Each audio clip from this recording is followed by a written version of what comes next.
Päivää, Hanska. Päivää.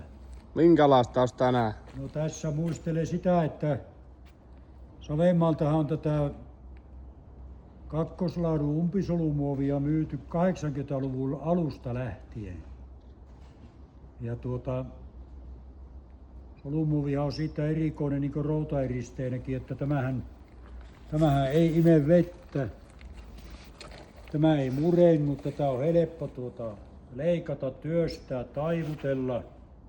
Jos sä laitat maakerrosten väliin solumuovia joko mattona tai tämmöisenä rullatavarana, niin sä voit tämän levittää epätasaiselle karkealle moreenialustalle, laittaa maa-aineksia, murskeita päälle. Solumuovi ei murennu sinne niin kuin näkkileipä, vaan se säilyttää sen sitkeytensä ja ominaisuutensa.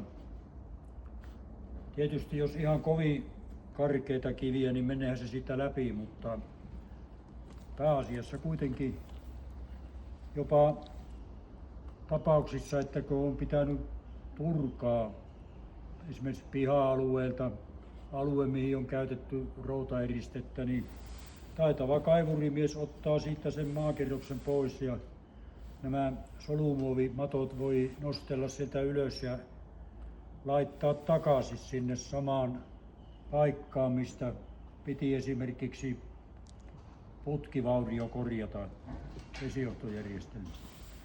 Näitä on pihamyynnissä meillä, näitä solumuoveja, mutta sitten näitähän saa myöskin verkkokaupasta tilattua metritavarana. Hetkinen.